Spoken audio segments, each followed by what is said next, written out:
আকামত schooling একাডেমিত প্ৰথম বৰ্ষপতি উদযাপন।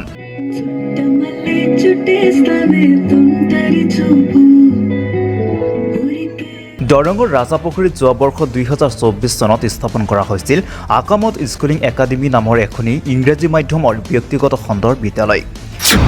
বিদ্যালয়খনিৰ আজি এটি বছৰ সুকলমে পাৰ হয়।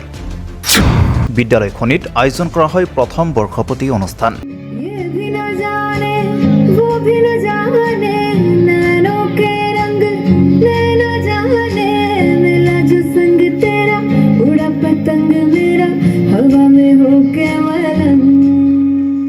এখন সুস্থ সবল সমাজ গঢ়াৰ উদ্দেশ্যেৰে দৰঙৰ একেবাৰে ভিতৰুৱা এটি অঞ্চল ৰাজাপুখুৰীত স্থাপন কৰা হৈছিল আকামত স্কুলিং একাডেমি নামৰ এখনি ইংৰাজী মাধ্যমৰ ব্যক্তিগত খণ্ডৰ বিদ্যালয়ৰ।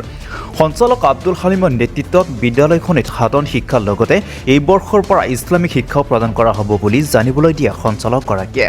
আৰু মই যিমান দিন আছোঁ মই ষ্ট্ৰাগলে কৰিম এই সংখ্যালঘু পিছপৰা মানুহখিনিক আগুৱাই লৈ যোৱাৰ কাৰণে।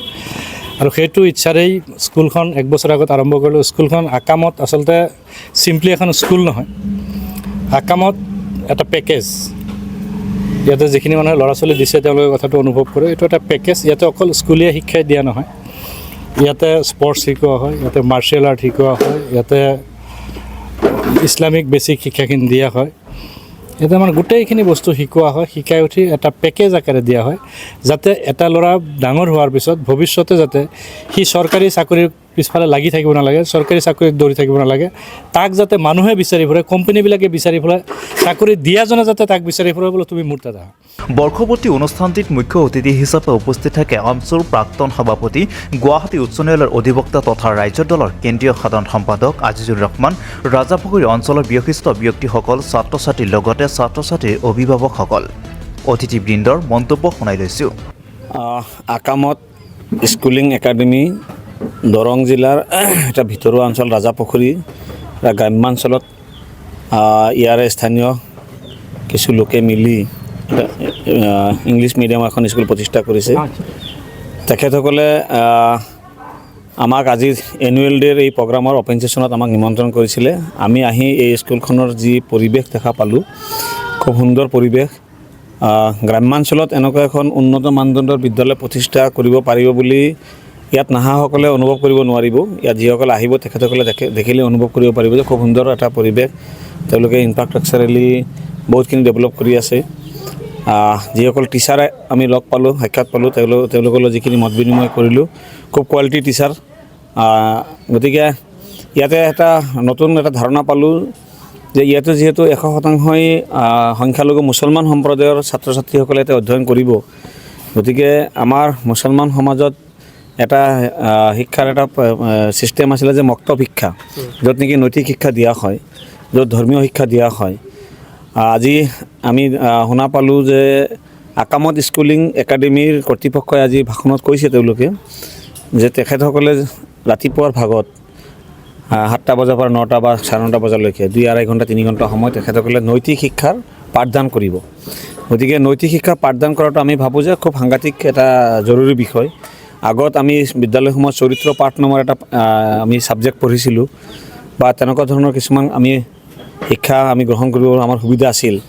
আজিৰ যি নতুন কেৰিকুলাম বনাইছে, এই কেৰিকুলামত তেনেকুৱা নৈতিক শিক্ষাৰ পাঠদান খুব কম আছে। গতিকে আকামত স্কুলিং একাডেমীৰ কৰ্তৃপক্ষই যিটো সিদ্ধান্ত গ্ৰহণ কৰিছে, আমি ভাবোঁ যে খুব সাংঘাতিক এটা তেওঁলোকে ভাল সিদ্ধান্ত গ্ৰহণ কৰিছে।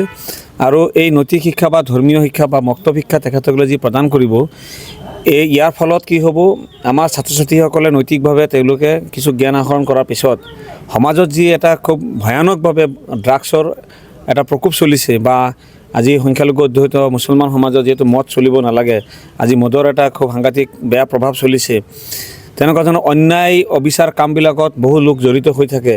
গতিকে যদি নৈতিক শিক্ষাৰে শিক্ষিত কৰি দিব পৰা যায় ছাত্ৰ অৱস্থাতে, একদম স্কুলীয়া একদম নিম্ন প্ৰাথমিক বিদ্যালয়ৰ পৰা যদি এজন ছাত্ৰক বা এগৰাকী ছাত্ৰীক যদি নৈতিক শিক্ষা দিব পৰা যায়, তেতিয়াহ'লে নিশ্চিতভাৱে সেইখন সমাজত অন্যায় অবিচাৰৰ কাম বহু পৰিমাণে কমিব বা তেনেকুৱা মদ খোৱা বা ড্ৰাগছ খোৱা বা ড্ৰাগছ ব্যৱসায় কৰা এনেকুৱা ধৰণৰ যিবিলাক কাম আমি সমাজ ব্যৱস্থাই আমি ভাল নাপাওঁ বা এইটো আইনেও গ্ৰহণ নকৰে, তেনেকুৱা কামবিলাক বহু পৰিমাণে কমিব বুলি আমি আশা কৰিব পাৰোঁ। গতিকে আমি ভাবোঁ যে আকামত স্কুলিং একাডেমীয়ে ৰাজাপুখুৰী অঞ্চলত বা দৰং জিলাৰ এই উত্তৰ অঞ্চলত এটা সাংঘাতিক ধৰণৰ মানে শিক্ষাৰ পোহৰ তেওঁলোকে বিলাব পাৰিব।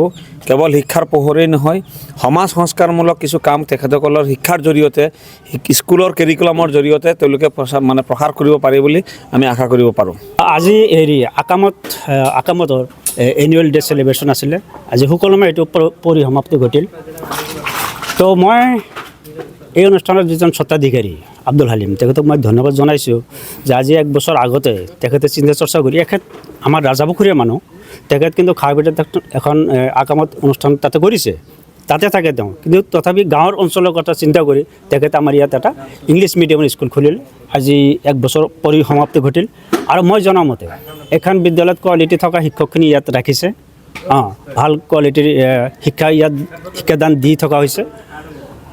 মই এইটোৱে ক'ব খোজোঁ যে আমাৰ এই অঞ্চলত যিটো এটা অভাৱ আছিলে, ইংৰাজী মিডিয়ামৰ বিদ্যালয় এখন আচলতে অভাৱ আছিলে, সেইটো আব্দুল হালিমৰ দ্বাৰা তেখেতে সেইটো পূৰণ কৰিছে। আৰু তেখেতৰ এইখন বিদ্যালয়ৰ আৰ্হি লৈ তেখেত এখন উদাহৰণ হৈ থাকিব যে তেখেতৰ এখন বিদ্যালয়ৰ আৰ্হি লৈ আজি আমাৰ আমবাছত কেইবাখন প্ৰাইভেট স্কুল আছে। প্ৰত্যেক স্কুলে এই ইংলিছ মিডিয়াম ছেকশ্যনটো এড কৰাৰ কাৰণে তেওঁলোকে অলৰেডি সিদ্ধান্ত লৈছে। গতিকে তেওঁ এইটো এটা উদাহৰণ তেখেতৰ এটা, গতিকে তেওঁ এটা ভাল পদক্ষেপ লৈছে। তেখেতৰ লগত মই সদায় আমাৰ এই অঞ্চলৰ মানুহখিনি সহায় সহযোগিতা আগবঢ়াব। মই নিজেও এনে তেখেতৰ লগত কথা পাতিয়ে থাকোঁ অনুষ্ঠান বিয়ে সম্পৰ্কে। আজি যদি পূৰ্ণ পৰ্যায়ৰভাৱে এখন অনুষ্ঠানত উপস্থিত থাকিব পৰা নাছিলোঁ যদিও মনত এটা ক্ষোভ আছে, যেনেকৈ হওক মই এটেণ্ড হ'মেই। শেষ মুহূৰ্তত হ'লেও মই আহি পাইছোঁ। বহুত দূৰ দূৰণিৰ মানুহখিনি ইয়াত আজি আহিছিলে, সমবেত হৈছিলে আৰু গুৰুত্বপূৰ্ণ কথাখিনি ইয়াত আলোচনা হৈছে। মই ৰাইজকো অনুৰোধ জনাওঁ যে আপোনালোকৰ কণ সন্তানখিনিক এইখন অনুষ্ঠান দি ভৱিষ্যতে এজন সুনাগৰিক হিচাপে গঢ়ি তোলক। ইয়াত সেনেধৰণৰ শিক্ষকখিনি আছে, গতিকে ৰাইজখিনি একেলগ হৈ আপোনালোকৰ সন্তানখিনি ইয়াত দিয়াৰ কাৰণে মই কৰজোৰে অনুৰোধ জনাইছোঁ।